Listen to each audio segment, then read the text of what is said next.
다시 하겠습니다. 될까요? 걱정된다. 안녕하세요. 저는 서울예술대 광고 창작과에서 디지털 마케팅을 가리키고 있는 김유나라고 합니다. 제가 학교로 온 지는 4년 됐고요. 그전에는 대웅기획이라고 하는 롯데 계열 광고 대행사에서 광고 전략 그리고 빅데이터 센터를 구축해서 운영을 하다가 학교에 와서 학생들과 디지털 생태계 연구를 더 하기 위해서 지금은 적을 옮겨서 디지털 마케팅에 대한 커리큘럼도 개발을 하고, 그리고 마케팅 광고에 머무르지 않고 이거를 마케팅 생태계를 좀 더 확장하는 차원에서 플랫폼 기획, 그다음에 데이터 리터러시와 고객 경험, 데이터 쪽으로 점점 넘어가게 되더라고요. 조금 더 마케팅의 저변을 넓히는 연구들을 하고 있습니다. 그리고 제가 재작년에는 플랫폼 연구를 하면서 브랜드 유니버스 플랫폼 전략이라는 책을 출간을 했었고, 올해는 디지털 마케팅 생태계의 패러다임이 어느 정도 정리가 되는 것 같아서 디지털 마케팅 인사이트를 담은 책을 출간 앞두고 있습니다. 많은 마케터들이 디지털 마케팅하면 보통 마케팅이 아니라 디지털에 방점을 많이 두시더라고요. 디지털에 방점을 두게 되면 어떤 일이 일어나냐? 우리가 마케팅을 할 때 좀 더 기술적인 접근, 퍼포먼스 마케팅을 우리도 도입해야 된다. 라이브 커머스를 시도해 봐야 된다. 메타버스, 이제 우리도 한번 해보자. 같은 식으로 새로운 테크놀로지에 관심을 가지고 도입하는 데 많은 시간과 노력과 비용을 들이십니다. 하지만 디지털 마케팅도 여전히 본질은 마케팅입니다. 지금은 디지털이라고 하는 말이 무색할 정도로 모든 것이 사실은 다 디지털 마케팅이니까요. 디지털 마케팅을 마케팅 관점에서 보면 기술이 아니라 다른 것이 보입니다. 마케팅은 여러분들도 아시다시피 고객 가치를 창출하고 전달하고 교환하는, 그래서 그 수익을 기업에게 가져다 주는 역할을 하는 것이 마케팅인데요. 그러다 보니까 디지털 안에서 어떻게 우리가 고객 가치를 창출할 것이냐가 질문의 시작이 되는 것이죠. 그렇기 때문에 기술을 어떻게 도입할 것이냐가 아니라 어떻게 우리가 고객 가치를 창출할 것이냐로부터 출발을 해야 됩니다. 그렇기 때문에 디지털 마케팅을 제대로 하려면 일단 고객이 디지털 안에서 어떤 것들을 가치롭게 여기느냐를 궁금해해야 된다는 거죠. 이때 고객은 그냥 고객이 아닙니다. 디지털 안에 있는 고객인 거죠. 디지털 고객을 이해하려면 우리가 그들이 항시 들고 다니는 이 스마트폰, 미디어에 대한 개념도 같이 이해를 하셔야 되는데요. 그들은 이미 24시간 안에 이 스마트폰을 들고 본인의 일상들을 계속 수시로 찍고 포스팅하면서 자신을 표현하는 생활을 하고 있습니다. 그리고 그들의 주변에는 그들의 지인들, 그리고 그들이 속해 있는 커뮤니티 사람들에 의해서 좋아요, 공유, 이렇게 인정받는 그런 과정 속에서 디지털 라이프를 살고 있는 거죠. 예전에 우리가 다뤄왔던 고객들은 제품을 구매하고 제품을 소비하는 구매 시점의 사람들이었다고 한다면, 디지털 고객들은 그 안에서 일상의 삶을 살고 있는 사람들이기 때문에 이러한 개념들 우리가 가지고 디지털을 바라봐야 됩니다. 그렇기 때문에 우리가 디지털 고객들을 이해하려면 그들이 그 안에서 어떤 삶을 살길 원하고 무엇을 원하고 어떤 어려움을 갖고 있는지를 깊이 이해하고 그 고객들을 대응하는 자세가 필요합니다. 기본적으로 디지털 고객들은 자기 표현 욕구와 소속감의 욕구가 굉장히 강해요. 그래서 마케터들이 그들이 모여있는 디지털이라고 하는 공간을 우리가 광고, 홍보, 세일즈를 하는 매체로 보지 말고 그들의 생태계를 보고 그들이 필요를 우리가 충족해주는 방식으로 접근하는 것이 우리가 디지털을 보는 바른 자세라고 할 수 있겠습니다. 많은 디지털 마케터들이 앞서 말씀드린 것처럼 디지털 마케팅이 어렵다고 얘기를 하세요. 그리고 성과가 단기에 그친다. 라는 말씀을 하시는데 이 역시도 이 디지털을 생태계로 보지 않고 내가 마케팅을 해야 되는 매체로 단편적인 매체로 보다 보니까 이 성과들이 더 이렇게 시너지를 내지 못하고 있는 상황인 것 같습니다. 그렇기 때문에 우리가 마케팅을 하는 데 있어서 이 고객들을 이해하는 데 있어서 그들이 디지털 안에서 생활하고 있는 사람이다 라고 하는 부분들을 깊게 이해하고 접근할 수 있는 그런 마인드셋이 일단 우선적으로 갖춰져야 된다고 생각이 돼요. 사실 디지털 안에 있는 소비자들은 디지털뿐만이 아니라 이제는 많은 소비자들이 광고를 그렇게 찾아보지 않고 또 광고를 많이 기피하는 현상들을 보이고 있죠.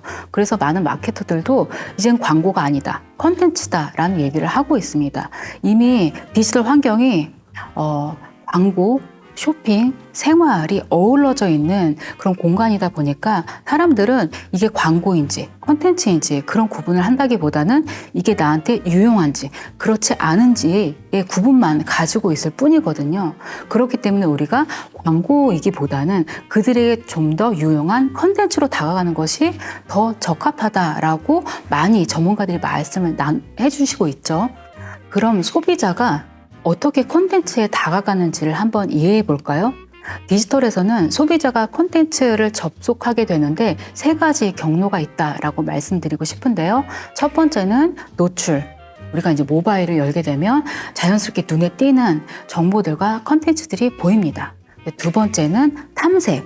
우리가 특정 의도를 가지고 오늘의 집이든 무신사든 인테리어를 위해서 아니면 패션을 위해서 어떤 특정한 사이트에 접속을 해서 정보를 막 탐색을 하면서 그 안에서 노출되는 이것도 노출이긴 하지만 자연 노출과는 다르게 조금 더 관여가 된 상태에서 노출을 탐색이라고 분류를 하고 싶고요. 그리고 마지막으로 소비자가 의도를 가지고 정보를 찾을 때 우리가 검색창에 키워드를 넣어서 접하게 되는 정보 콘텐츠들 이렇게 3가지 노출, 탐색, 검색의 방법을 가지고 디지털 안에서 많은 콘텐츠들이 소비자와 접속을 하게 되는 것이죠. 콘텐츠 유형도 다양하지만 이렇게 콘텐츠에 접근하게 되는 방법도 다양한데 공통적인 부분이 있습니다. 콘텐츠가 소비자한테 다가가는 그 방식에 알고리즘이 작동하고 있다는 부분입니다. 알고리즘은 보통 소비자의 그런 과거 이력들에 기반해서 콘텐츠를 노출시킨다던가 아니면 지금 트렌디하게 많은 사람들에 의해서 주목받고 있는 콘텐츠들이 이런 대세적인 행동에 의해서 알고리즘을 타고 피드의 상단에 노출되게 되는데 이렇게 콘텐츠가 소비자에게 다가가는 경로를 파악하는 게 마케터에게는 굉장히 유용한 전략적인 팁이 되겠죠.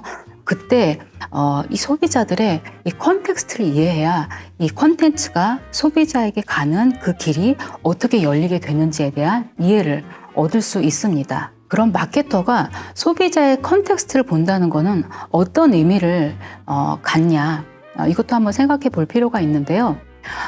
이 모든 과정은 콘텐츠가 소비자에게 다가가는 방법에 대한 부분입니다.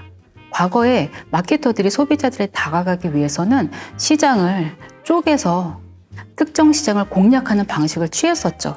보통 STP 전략이라고 해서 세그멘테이션, 타겟팅, 포지셔닝의 방법으로 마치 관역에 우리가 화살을 꽂아서 소비자 머릿속에 우리 메시지를 심어주듯이 그런 방식으로 어떤 제품의 존재감을 알렸었는데요. 지금은 이런 방식이 아니라 아까 많은 디지털의 접점들, 소비자들이 그 안에서 굉장한 자유로운 유형을 하고 있기 때문에 이런 컨텍스트에 기반해서 그들의 전의를 우리가 설계를 하고 이 전의를 따라서 소비자들한테 접근하는 방식으로 소비자의 접근성을 획득한다는 게 과거와는 다른 부분인데요.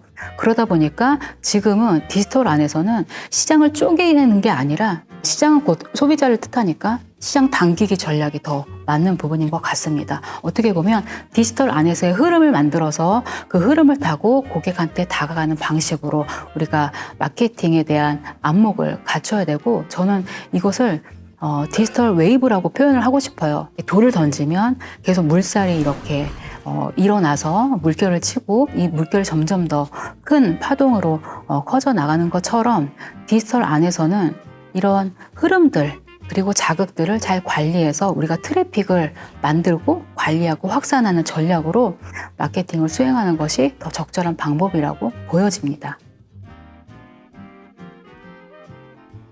제가 앞서 디지털 웨이브라는 컨셉을 말씀드렸는데 디지털에서는 궁극적으로 트래픽을 어떻게 만들고 어떻게 관리해서 이 트래픽을 우리 것으로 만드느냐의 싸움입니다. 그렇기 때문에 이 트래픽은 가만히 보시면 많은 점들로 이루어진 선이거든요. 이 점들은 고객 접점을 의미하고 아까 말씀드린 고객 여정이 사실 이 트래픽의 흐름 을 잡아주는 길이 되는 거죠. 그랬을 때 우리가 어떻게 하면 소비자들의 접점에 접근할 것이냐를 다룰 때 보통 많은 마케터들이 트리플 전략을 사용합니다. 그래서 세 가지 유형의 미디어가 있다. 결국 접점은 미디어니까요. 세 가지 유형의 미디어 다들 아시겠지만 우리가 돈을 내고 쓰는 페이드 미디어, 우리 자체적으로 갖고 있는 홈페이지나 플랫폼의 온드 미디어, 그리고 소비자들에 의해서 자발적으로 얻게 되는 언드 미디어, 보통 SNS가 대표적이라고 할 수 있는데 이 세 가지 유형의 디지털 미디어들을 잘 활용해서 결국 이 다른 종류의 미디어들을 작동시켜서 흐름을 우리 사이트로 가져오는 작업들을 하는 게 디지털 마케팅의 큰 줄기라고 말씀드릴 수 있겠습니다. 근데 보통 많은 디지털 마케터들, 특히 퍼포먼스를 담당하시는 분들은 이제 유료 광고를 하다 보니까 페이드 미디어에 집중해 계신데요. 그러다 보면 이 트래픽이 중간에 끊기는 경우들이 많이 생겨요. 그런데 이걸 조금 더 넓은 시야로 디지털 마케팅이라고 하는 부분으로 전체 흐름을 관장을 하게 되면 이 트래픽이 끊기지 않고 온드 미디어, 언드 미디어까지 다 활용해서 마치 오케스트라가 이 연주를 해서 이 합주를 만들듯이 이 마케팅 오케스트레이션을 할 수 있는 그런 입지들이 많이 생기게 되는 것 같습니다. 결국 디지털 마케팅은 트래픽 관리인데 이 트래픽을 관리하는 데 있어서 두 가지의 다른 접근을 많이 활용하십니다. 하나는 푸시 마케팅, 또 다른 하나는 풀 마케팅. 푸시 마케팅은 여러분들이 많이 사용하고 계시는 이제 타겟팅을 통해서 기업이 고객을 찾아가는 마케팅이고요. 풀 마케팅은 역으로 고객이 기업을 찾아오게 하는 마케팅입니다. 이 두 가지 방법으로 우리가 트래픽을 운영을 해야 되는데 한때는 퍼포먼스 마케팅이 도입되면서 브랜드 마케팅의 시대는 졌다라는 얘기도 있지만 지금은 다시 브랜드 마케팅이 뜨고 있죠. 그리고 어떤 마케터들은 퍼포먼스 마케팅은 언제 하고 브랜드 마케팅은 언제 하냐라고 그 역할을 분배하기가 어려워하는 분들도 계신데 지금은 사실 이 두 가지의 마케팅을 함께 작동을 시켜야 됩니다. 아까 말씀드렸던 푸시 마케팅을 하기 위해서 우리가 데이터를 활용해야 되고 인공지능을 활용해야 되고 마케팅 자동화를 위해서 이런 인프라스트럭처가 계속 고도화가 되고 있는데 저는 이런 차원에서 우리가 알던 마케팅은 점점 수면 밑으로 내려가서 작동을 하게 되는 것 같습니다. 그래서 저는 인비저블 마케팅이라는 용어로 브랜딩과 마케팅을 좀 구분하고 싶고 그럼 브랜딩은 어디 있냐? 소비자들이 결국 보는 것은 브랜드고 컨텐츠죠. 그렇기 때문에 오히려 브랜드는 수면 위에서 소비자들을 만나면서 그들과 릴레이션십을 맺는 방식으로 작동하기 때문에 비저블 브랜딩이라는 용어로 지금 퍼포먼스와 브랜드, 인비저블 마케팅, 비저블 브랜딩이라고 하는 두 가지의 개념을 함께 작동시키는 방식으로 마케팅을 하는 것이 더 적합하다라고 말씀드리고 싶습니다. 지금은 누구나 마케팅을 할 수 있는 시대가 된 것 같습니다. 마케팅이라고 한다면 과거에는 전문가들의 영역이라고 생각해서 그들에게 맡겼었거든요. 근데 지금 광고주가 직접 컨텐츠를 만들어서 소비자들을 만나고 있고 1인 인플루언서들이 더 뛰어난 마케터로 역할을 하고 있는 것을 보면 정말 이 마케팅의 성역이 무너진 것 같습니다. 저도 현업에 있었지만 많은 마케터들이 디지털 마케팅을 한다고 하면 보통은 페이드 미디어를 많이 고려하십니다. 앞에도 트리플 미디어 말씀드렸지만 지금은 미디어가 그 성질에 따라서 페이드, 온드, 언드 이 세 가지 유형이 있고 그게 결국에는 디지털 안에 있는 고객의 여정을 만들어내는 각각의 다채로운 접점이라는 부분을 우리가 잊지 않았을 때 페이드 미디어뿐만이 아니라 온드 미디어, 언드 미디어까지 다 통합할 수 있는 그런 안목이 필요할 것 같고 이 개념들을 조금 더 이렇게 실제감 있게 받아들이려면 이런 개념 구분이 저는 좀 도움이 되더라고요. 유료, 광고, 무료 콘텐츠. 그러니까 디지털 마케터들이 유료 광고를 하는데 집중해서 무료로 우리가 콘텐츠를 통해서 마케팅을 할 수 있다는 부분을 많이 잊고 있는 것 같아요. 그래서 이런 것들을 우리가 다 엮어서 정말 고객의 컨텍스트 안에서 우리의 여정을 만들어 나가는 거죠. 이런 과정들이 필요한 것 같고 트래픽은 결국 혼자 만드는 게 아니라 고객이 움직여줘야 되는 거기 때문에 저는 점점 더 이 디지털 마케팅이 커뮤니케이션의 본질이 되게 극대화되고 있다는 생각이 듭니다. 커뮤니케이션, 결국 소통이죠. 소통을 잘하려면 결국 내 얘기를 듣는 사람의 귀를 많이 기울여야 됩니다. 그래서 지금 어떻게 보면 앞에 마케팅을 제가 디지털 트랜스포메이션 하는데 관심을 갖고 있다고 말씀드렸는데 처음에는 기술인 줄 알았어요. 근데 이걸 진행시켜보면 볼수록 점점 더 사람에 대한 이해가 많이 필요하다는 생각을 하게 되고 궁극적으로는 소통입니다. 트래픽, 소통. 그렇기 때문에 우리가 소비자들에게 귀를 더 여는 그런 자세가 결국 마케팅의 디지털 트랜스포메이션의 핵심이 아닐까라는 생각이 들고 여기 계신 많은 디지털 마케터 분들이 이렇게 고객에 듣는 자세를 그런 귀를 갖는 마케터로 시장을 다시 한번 보면서 본인의 업을 이렇게 규정해 나가시면 어떨까라는 말씀을 드리고 싶습니다. 앞서 많은 마케터들이 디지털 마케팅을 하는데 마케팅을 보는 게 아니라 디지털에 방점을 둔다고 말씀드렸잖아요. 저는 이제는 우리가 디지털이 아니라 마케팅에 시선을 전환해야 된다는 말씀을 드리고 싶습니다. 학생들한테도 많이 얘기를 하는 부분인데 우리는 영업사원이 아니다. 마케터는 고객 가치를 파는 사람이다 라고 이야기를 합니다. 고객 가치를 팔기 위해서 기본적으로 마케터가 가지고 있어야 되는 마인드는 기브 앤 테이크라고 말씀드릴 수 있겠습니다. 먼저 내가 고객이 가치롭게 생각하는 것을 줘야 고객도 그에 합당한 비용을 나에게 지불하게 되는 거죠. 그렇기 때문에 마케팅은 근본적으로 이런 관계성에 기반을 하고 있습니다. 고객과 상호 호혜적인 관계를 맺어야 되는 거죠. 그러면서 우리가 수익 관리를 하는 거고 매출을 신장하는 거고 기업이 성장을 하는 것입니다. 근데 이런 마인드가 없이 우리가 디지털 마케팅을 한다면 단편적인 수익을 얻고 이제 치고 빠지는 전략으로 성과를 만들어내게 되는데 이런 것들이 지속하기는 굉장히 어려움이 있겠죠.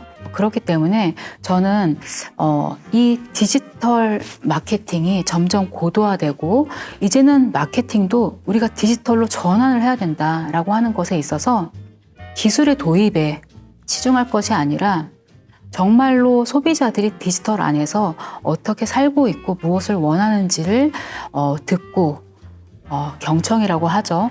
이해하고 거기에 합당한 가치로운 솔루션들을 제공할 수 있는 마케터로 역할을 하기를 그런 시대가 점점 코앞에 다가오는 것 같아서 어떻게 보면 지금 어센트 코리아에서 이 리스닝 마인드 세션을 열고 인텐트 무브먼트를 하고 계신 게 지금 시대에는 너무나도 적절한 마케터들의 처방전이 되는 것 같아요. 저도 이런 무브먼트에 동참하고 싶고 제가 학교에서 마케팅을 디지털 트랜스포메이션 하는데 핵심이 되는 그 귀결점이 이런 리스닝 마인드가 아닌가 싶습니다. 저에게 리스닝 마인드는 소통의 시작이라는 생각이 듭니다. 제가 오늘 줄곧 했던 얘기가 커뮤니케이션에 관련된 이야기인 것 같은데 이 커뮤니케이션은 사실 마케팅에서만 일어나는 건 아니고 우리 일상에서도 수시로 일어나고 있죠. 인간 관계에서도 제 소통이 안 되면 불통이 되고 고통이 온다. 이런 얘기 많이 들어보셨을 거예요. 소통을 잘하기 위해서는 어떤 능력이 필요하냐? 보통은 우리가 말을 잘하면 소통을 잘할 거라고 생각을 해요. 대화의 스킬, 사실은 1순위가 듣는 기술입니다. 청취의 기술. 그랬을 때 상대도 내가 대화를 잘한다고 느낀다고 하더라고요. 그러면 듣기를 잘하기 위해서는 무엇이 필요하냐? 일단 상대가 원하는 것을 내가 잘 알고 있고 거기에 맞춰서 내 메시지를 전달을 해야 되겠죠? 그리고 또 상대가 들을 수 있는 표현 방식으로 내가 표현을 해줘야 됩니다. 상대가 전문가면 전문가의 눈높이에 맞게, 어린아이면 어린아이 눈높이에 맞게, 만약에 청각장애자라면 말이 안 통하니까 내가 바디 랭귀지로 해야 되겠죠? 그렇듯이 이제 기업이 메시지를 소비자들한테 잘 전달하고 소통하기 위해서는 일단 소비자가 어떤 눈높이를 갖고 있는지를 이해하는 것이 너무나도 중요해졌고, 진정한 디지털 마케터로 거듭나려면 리스닝 마인드라고 하는 역량을 1순위로 갖춰야 되는 것 같습니다. 그렇게 되면 마케팅은 고객과 함께 춤을 추는 행위가 될 수 있을 것 같아요. 춤을 잘 추기 위해서는 상대편과 스텝을 맞춰서 움직여야 되겠죠. 그렇게 됐을 때 좀 더 자연스럽고 아름다운 춤이 나오는 것처럼 이제 많은 마케터들이 고객의 눈높이를 맞춰서 그들의 발걸음에 길을 놔줄 수 있는 그들의 마인드를 정말 들을 수 있는 그런 애티튜드를 갖는 그 출발점이 리스닝 마인드라고 생각합니다. 리스닝 마인드는 보이지 않는 것을 보는 리스닝 것입니다. 마인드는 질문을 이어가는 관심입니다. 리스닝 마인드는 단순하고 힘이 있습니다. 리스닝 마인드는 대화를 리스닝 시작합니다. 마인드는 더 깊이 보여줍니다. 리스닝 마인드는 말하지 않는 것까지 이해합니다. 리스닝 마인드는 잡음 속에서 숨겨진 목소리를 찾습니다. 리스닝 마인드는 같이 웃고 울어주는 리스닝 마인드는 것입니다. 리스닝 마인드는 리스닝 진실을 마인드는 방청합니다. 진짜 리스닝 이야기. 마인드는 리스닝 마음의 마인드는 소리에 귀 기울입니다. 거짓을 리스닝 파괴합니다. 마인드는 진실을 지킵니다.